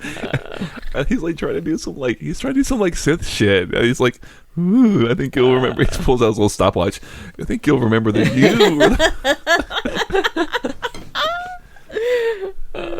Oh fuck. Yeah, so it's implied in a few Champions quotes, I think, here that it calls Thresh's intentions into question. It even implied in some of them that maybe he's responsible for the Praetorians. Is he just trying to cover up his fuck up or something like that almost? That's kind of like a Sounds like something Thresh would do. create them so that he could stop, kind of like a syndrome thing, really. Create them so that he could stop it and then be a hero, but then shit got out of control. Sure. Okay. Okay, that's kind of fun. We've got the Ruined King saga, which we haven't talked much about. The harrowing spreads its black mist across Runeterra, corrupting indiscriminately. Some in its presence are swayed to follow the Ruined King, believing their goals aligned, but Viego wants only the return of Isolde. He has no allies. The Ruined who aid him in halting the Sentinels are mere pawns in a broken-hearted lover's game. This is Unbound Thresh. With every soul the Ruination seized, Thresh's lantern burned brighter. He had planned for this moment, after all, the chance to scour far beyond the Shadow Isles, the mist's reach so much greater than his own. Reaping all he had so meticulously sown, Thresh was at last unbound from the shackles of the Isles. He had forgotten how good it feels to have skin. I guess it This just also has a level up. Go ahead, sorry. I know, right? That kind of answers the question. He doesn't want to taste soup. He just spends all day like, He kicks open the door. I need all the moisturizers you got. Thresh at a spa day. Oh fuck, I'm liking that.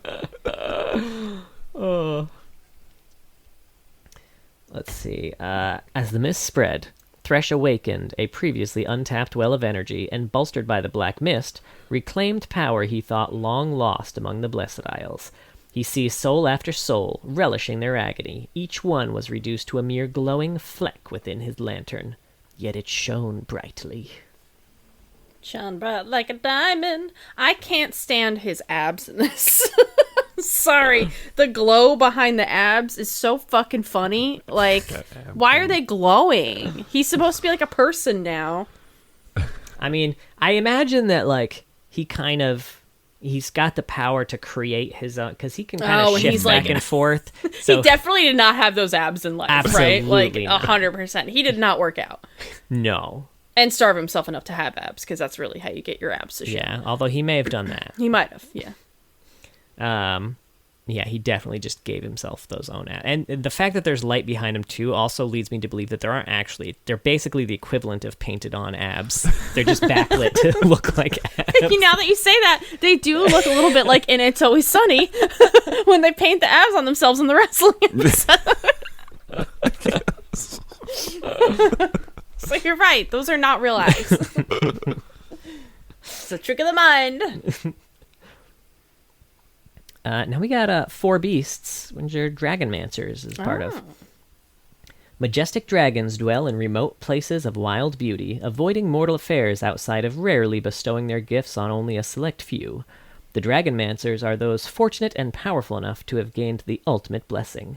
Whether they then use that for good or for evil is up to them, and anyone strong enough to stop them. This one is Steel Dragon Thresh. Never seen this. Me neither. The steel dragon, happiest curled up in its cavernous archives amidst its treasures, needed someone with a talent for acquiring esoteric new treasures, and its eye fell on Thresh. Honored to assist, Thresh's limitless appetite for acquisition warped into obsession. Now he stops at nothing to acquire what he wants, justifying his cruelty in the name of his benefactor. We got Lunar Rebel. I didn't know. I haven't seen this one either. It's time to look back, to celebrate with family and friends, to join together and remember all that has happened, the good and the bad. And as the fireworks light up the night sky, we look forward to a new year filled with wonderful memories with the ones we hold dear. This one is Lunar Emperor Thresh. Some are destined to rule. Others hear only echoes of glory, knowing nothing of the sacrifices that must be made. You must put your empire before everything, even the lives of your subjects. The Emperor Thresh still guides his people, their souls forever safe, though their bodies were washed away. Someday he'll heal his broken empire. All he needs is a kind empress's helping hand. That's kind of cool. It's kind of neat. I guess, is it supposed to be that he's like nefarious? Like, is he very genuinely trying to save their souls at the expense of their corporeal form, or is it? I don't think so. I think either. he's just trying to bring back his, because yeah. what's a king without his kingdom, right? That's true. Yeah. Just an asshole with a lantern. That's how the old saying goes. Next up, we got High Noon Gothic. Gunslingers and lawmen ride beneath the merciless sun of the high frontier, chasing survival and salvation in equal measure. Heaven is rubble, hell is empty, and all the devils are here. This is High Noon Thresh. An ancient devil who stalks the great expanses of the Old West, Thresh's cruel visage is burned into the minds of all living things who fear the day he will come to claim their souls. His arrival spells doom for any settlement, its residents flayed and left to rot in the sun. And this has short stories. First of all, The Man with the Grinning Shadow. By way of flashback, we find out that Lucian and Senna were sent to hunt down Thresh, who in this AU also go by the names the Reaper, the Slaughter God, Old Turnkey, and Great Horn. Old Turkey. What stands out a little bit? Old Turkey. Ew. That's what they call them on the playground to bully him. I'm not a turkey. Because he smelled like old turkey. Yeah. Oh, fuck. Now they go into this fight pretty confident. They've fought demons before. They know their shit. They are the first and second best rangers out here. But the fight lasts literally 2 seconds. Lucian has his gun arm slashed open before he even sees Thresh. And then Thresh has Senna surrounded with a ring of fire before Lucian even knows what's going on. So Thresh is about to murder Senna. So Lucian begs Thresh to make a deal, his soul for Senna's life. Thresh agrees, and immediately corrupts Lucian's soul with darkness, and then rips out Senna's heart in front of him. So, again, the fact that Tom Kench keeps his deals, pretty honorable. It's true. Tom Kench is a good guy. You're right.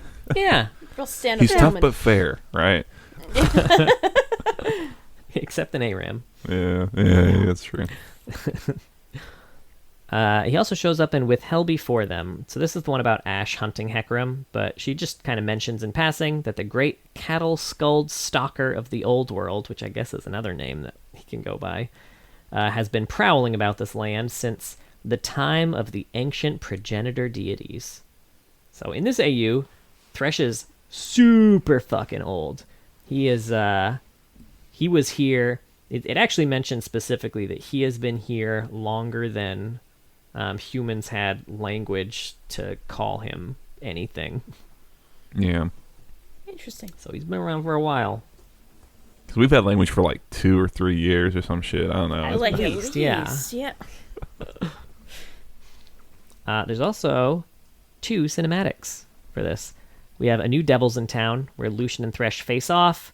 We don't actually get to see the face off. We kind of just, this is one of those like they stare at each other real angry like, and then the cinematic ends. But we do get a close up of Lucian's face with his like half demon face, and it is very cool.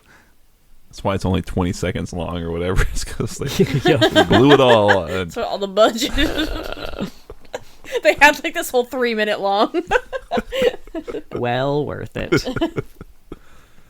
Well, we then get to see what that 3-minute long fight would look like, because the other cinematic is Duel with the Devil. Fun wordplay. Aurelia and Ash are working together to fight. I wrote Lucian in my notes. That's not who they fight. They're fighting Thresh. What a wild turn of events. This AU. It is a very cool cinematic, though. That's another Wild Rift one. Yeah. Another freeze frame at the. Another freeze That's frame. true. We do get a little bit of a fight at least, so that's something. Yeah, Yeah. that's true. Is it Also- a duel if there's 2 of them versus the one Thresh? Does that count? Shit. That's true. Is it a Yeah. cruel? Whatever it is, it's cruel. Hey, I'd rather eat gruel. in school. No, stop. I'm going to start drooling. Okay, we can stop. I'm done. I'm sorry. Okay. Spirit Blossom. The Spirit Blossom Festival is an ancient and celebrated time in Ionia. When the door to the spirit world is opened, the dead return to their loved ones, and spirits of all manner turn their eyes towards the living. From the benevolent Kanmai to the obsessive Akana, their stories play out again and again, like shadows on a paper lantern. So when it's Spirit Blossom Thresh, an ancient demon of obsession, Thresh delights in tormenting the spirits of those he deems as flawed, but blossoming with potential. He haunts the spiritual afterlife as a supreme collector of souls, tempting the dead away from their path to salvation until they're trapped for eternity within their own memories. And the cinematic attached to this is The Path, an Ionian Myth, which picks up right after Yone dies. Ari's leading him to a land of peace. As mentioned, it's his place of salvation. So he is distracted when he gets near the end of it by this other path, a darker path, Thresh's path. He follows it for some reason and relives all the regret, pain, and anguish of kind of like his final moments and shit and his failures, and then he has to battle a dark version of himself, or just maybe like a regular Azakana, is unclear, but it ends up half possessing him in the end after he defeats it. Or just giving him darkness powers. Again, Yeah, it's unclear. a little unclear. He bites his I face, was gonna say, and then Yone gets demon powers. there's a lot left open to interpretation when he just gets bit, and that's the way it ends. Yeah. Kinky. So this has a visual novel, too. Spirit Bonds. Now, I'll just go over the Thresh part of this. Thresh finds the player lost and convinces you to follow him. Somehow. He's super creepy, but you don't have the option to not follow him, so you He's follow so him. handsome in this. He's handsome. Actually, I feel like the first time you see him, he's not, because they I do don't make remember. a mention of, like, oh, I hope you like this vision better. He convinces you that the lights in his lantern are his children, and he's protecting them, and some must have gotten lost, and he wants you to help him find them so that he can keep them safe. He tells you his lantern has been stolen, though, and the spirits can't find their way back without it. So you offer to find it. You eventually run into Timo, who challenges you to rock, paper, scissors. You win, and he gives you the lantern. Now, if you remember from the other week, Timo is also the one who convinced you to steal that lantern in the first place. And according to the story, too, Timo is on your shoulders. No. That's a different thing. So you stole the lantern. Timo plays a prank and then comes back to tell you about the prank that he pulled, which we now find out was on you. Wild circle that this thing has taken. So you go back to Thresh, and you return it. Thresh says he's been so sad because Ari has stolen so many of his souls. They used to be friends, Ari and Thresh, but she believes spirits didn't need guidance and could just survive on their own out there. But now they're just out there lost and aimless with Ari.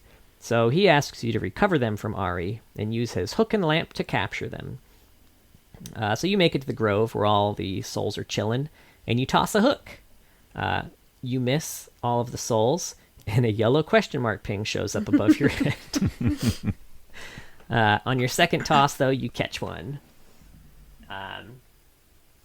So when you return, Thresh gets super horny for you. He's just very excited about this shit. He talks about how much you mean to him, how kind you've been, how you should stay here with him. He strokes your hand while you guys sit side by side and watch the river pass by. It's very romantic.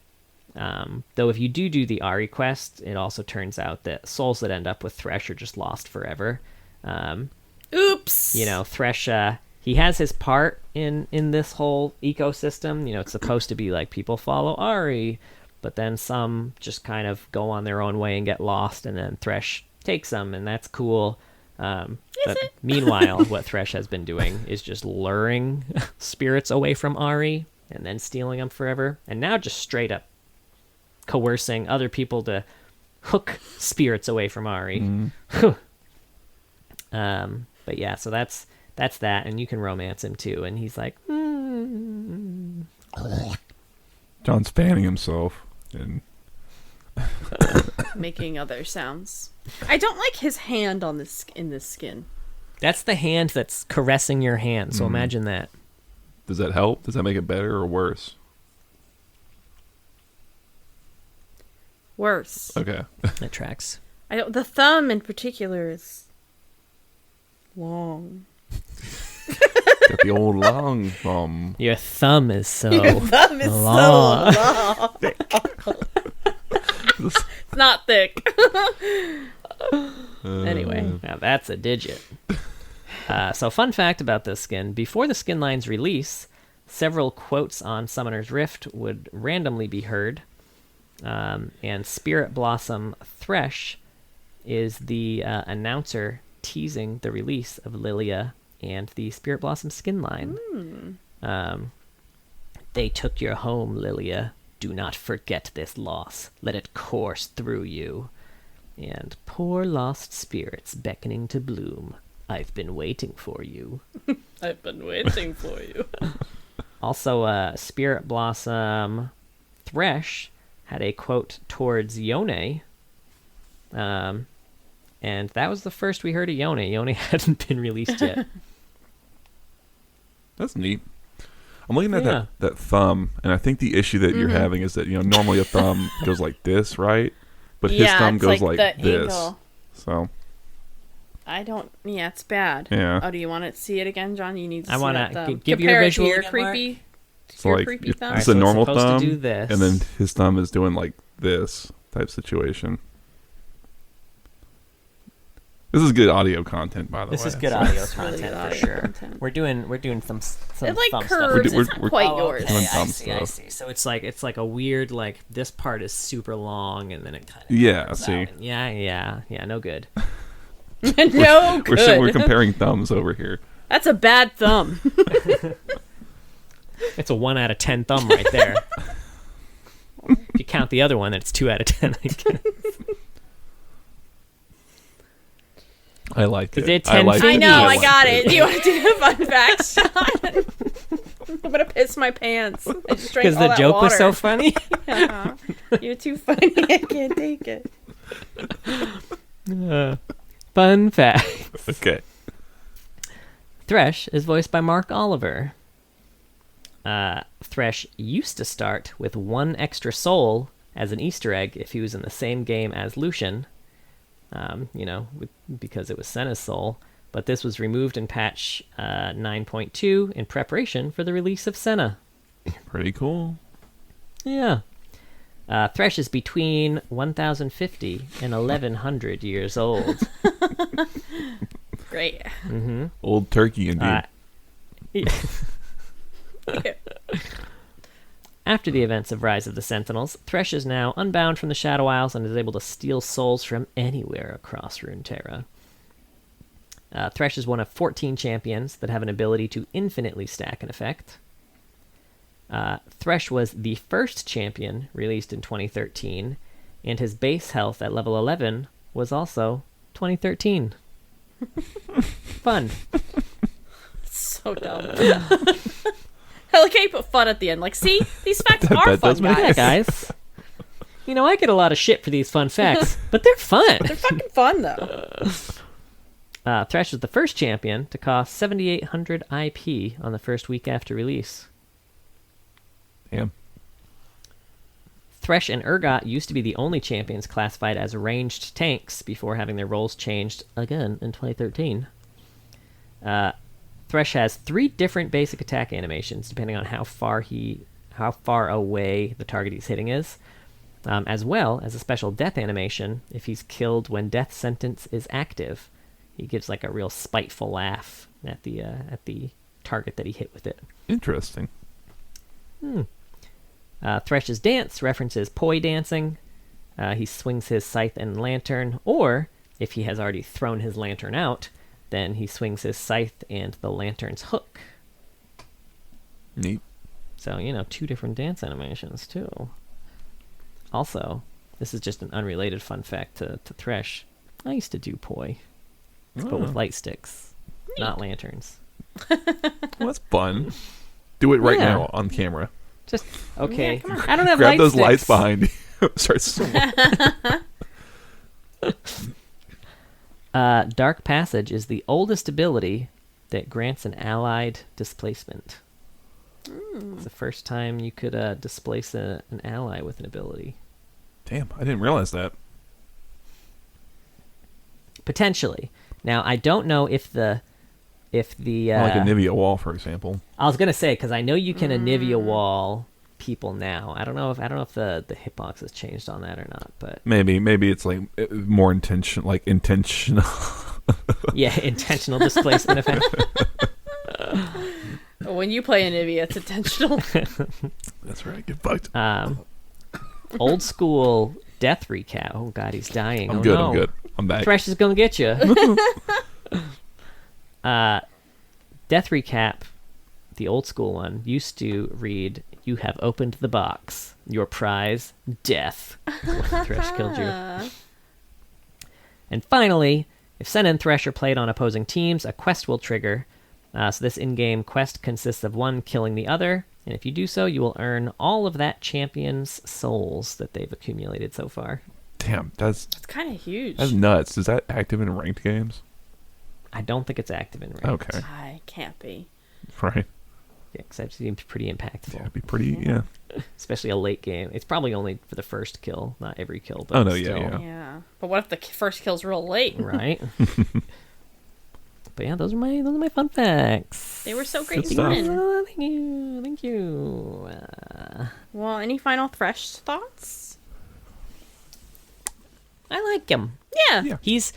I feel like he doesn't. When you think about the poster child for League of Legends, I feel like you often think of like Garen or Katarina.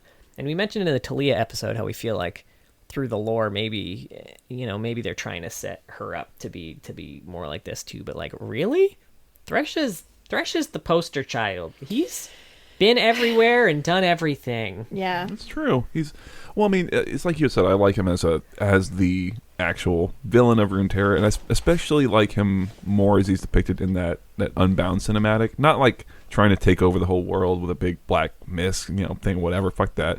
But just being a real evil son of a bitch is kind of more engaging. So, yeah, and his design, I think, is just so strong that I think he's one of those champions you see and you just want to know, like, what's this dude's fucking deal? Like, fuck Garen, right? What's this motherfucker all about? He's like a soldier, clearly. Yeah, right. Fighting, the good fight, So. Yeah. Well, that was Thresh. Thank you so much for listening. We have a Twitter, it's @loreheads, and we have a Twitch, twitch.tv/loreheads. John streams on Saturday evenings. He does TFT and ARAMs with viewers, and I generally stream on Mondays. We have I'm not going to be streaming the Monday that this comes out, but hopefully the week after that, and we're going to have maybe some free time coming up, free evenings, so maybe we'll do some more streams. We'll see. Yeah. We also have a YouTube. John posts fun little clips and bits, so if you want to see our thumb demonstrations. And the look on John's face when he does those slurping sounds, check out our YouTube. You're welcome. It's worth it. We have a Discord if you want to find some people to play League with or chat about the lore. You can do that there. And we have a Patreon. Thank you so much to all of our patrons. But a very special thank you to our Medarda tier patrons. Big Man Gnomes, King of Hearts, Mr. Dead, Shupa Mustache, Trideca, and you all have the urge to yawn right now. I've been yawning this whole time. Drink a big cup of coffee during this episode, so I'm not sleepy at all. If you were all in Thresh's lantern, I would also stab it with a relic stone and free you. Aww, beautiful. Pretty cool. But I'd prefer if you didn't get caught by the lantern. So. Yeah. That's ideal, you know. Do you think Not Lucian plan said A. that to Senna at some point? Really prefer that you didn't do that. I would have preferred you had retreated when I told you to, Lucian. You're on the couch tonight, bud. You have to sleep on the bad bedroll on the ground. Well, please be sure to join us in a couple of weeks as we talk about the Yordle Gunner, Tristana. Oh,